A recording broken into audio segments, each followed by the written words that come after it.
Hey everyone, it's Mikki here. You're listening to Mini Mikkipedia on a Monday, and today I want to chat about that headline. And I don't know that you saw it, but someone sent it to me maybe about 10 days ago, stormed it actually, my physio friend in Gizzy. And she's like, what do you reckon? And the headline was that drinking diet sodas or diet Cokes or whatever increases your risk of type 2 diabetes. It was out of Australia, and I immediately called BS on that. And I'm like, look, something is amiss here, because if we think about it sensibly, it doesn't really make sense, because sweeteners do not trigger the same insulin and glucose response that sugary beverages do, which can over time increase a person's risk for type 2 diabetes. So I'm like, I'm going to look into this. And I know you might wonder, why would you bother, Mikki? Because who would even notice?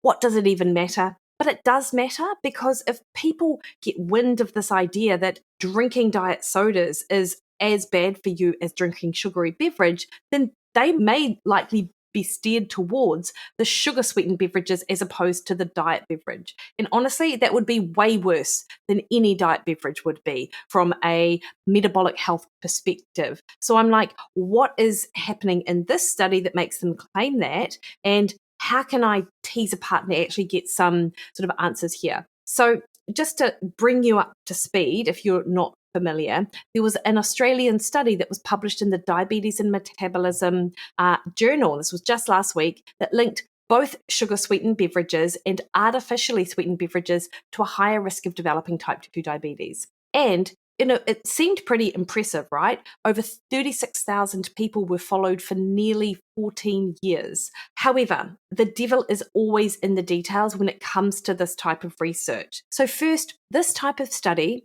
used to make the claim that drinking diet soft drinks increase the risk of type 2 diabetes. The type of study where they looked at habits and health parameters of people across a long time period is designed to test for associations that researchers are then able to test in a randomized controlled trial. Because it is hard to run a randomized controlled trial in this instance, because when we're looking at risk of something like type 2 diabetes, because type 2 diabetes takes years, if not decades, to develop. So an RCT is considered gold standard to truly determine if, for example, diet drinks had a causal role in type 2 diabetes. And because that outcome of risk takes years, if not decades, to develop, you just can't test it in an RCT. So this type of epidemiological research can only show associations, and it cannot be ruled out that what we are really seeing here, this is my first point, could be reverse causality, that people who are trying to lose weight or manage their blood sugar who might be at risk of type 2 diabetes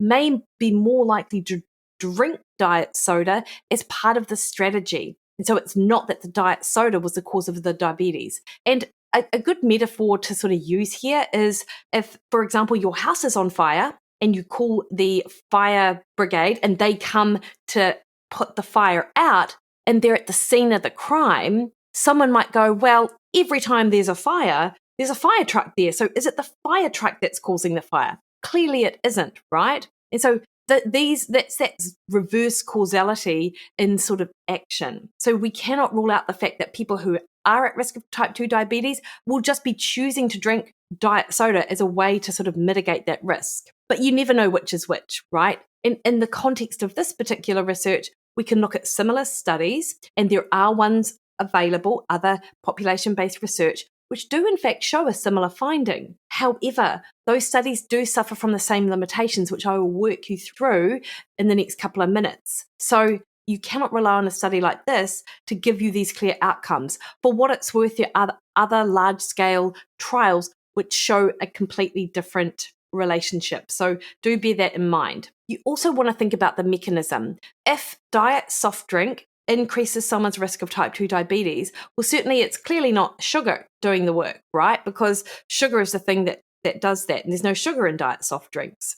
The researchers put forward a couple of mechanisms. They point to an altered gut microbiome, which has been found in other trials as a potential cause for this blood sugar regulation issue and this change in that blood sugar sort of kinetics. However, this isn't a set in stone finding, because as is always, there's a yet other trials to show that there's no meaningful difference in gut microbiome when consuming high quantities of both sucralose and aspartame. And these are the two most commonly used sweeteners, especially in diet drinks. And look, in truth, studies looking at gut microbiome are somewhat limited, as that gut microbiome is changing all of the time. And even if it wasn't so labile, few could definitively say what the clinical significance of a change in the microbiome actually is.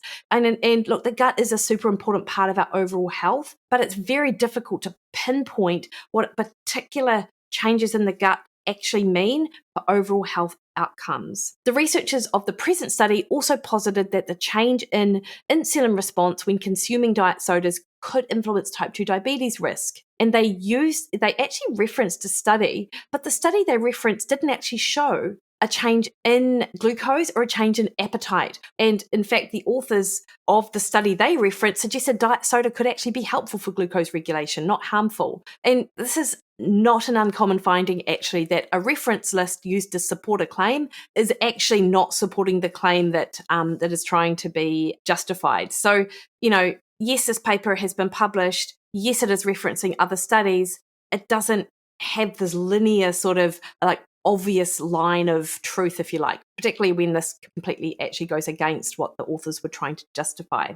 And given the benefit of consuming diet soda for weight loss, which we see time and again in large population-based studies, and weight loss reduces the risk of metabolic disease such as type 2 diabetes, the suggestion that diet sodas contributes to the risk really doesn't make sense, does it? So what could we be seeing in a study like this then?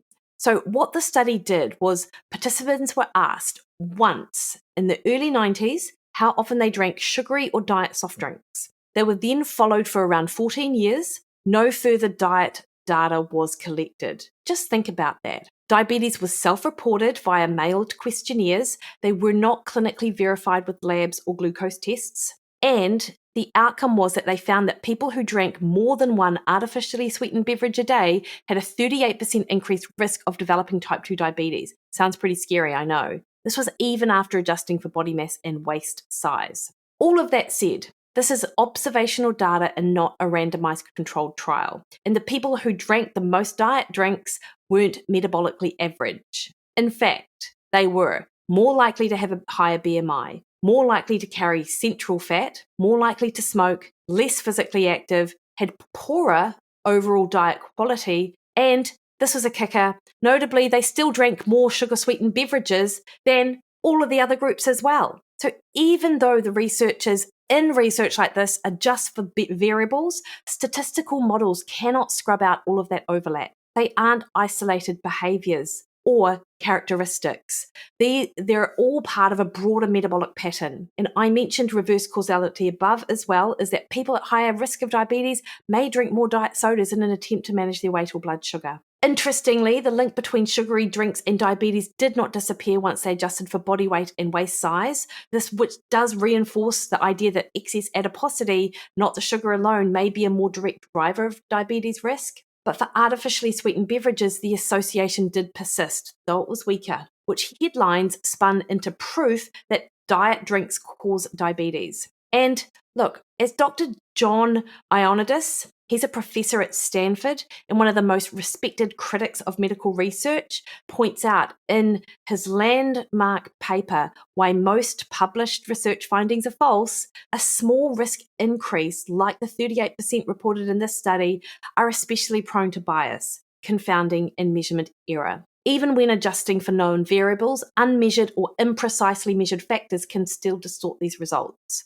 In studies based on self-report data and one-off food questionnaires, it's almost impossible to rule out these kind of distortions, making it risky to treat correlation as causation. Just think about that. One diet, food frequency questionnaire in 14 years, and this is what we're basing these findings on. How often have you ever changed your diet? I mean, I'm picking most of you have made some significant change over the last 14 years. So in plain English, associations like this one are often driven by bias, behavior, and background noise, not biology. So if you're metabolically healthy, you're active, eating a nutrient-dense diet, a splash of stevia, diet tonic, the sucralose that is in my Musashi energy drink bloody love them, is not going to give you diabetes. This study doesn't prove causation and shouldn't drive public policy or fear-based headlines. And this is a really important point, because the newspaper article that were talking to the authors, or the news piece that was talking to the authors,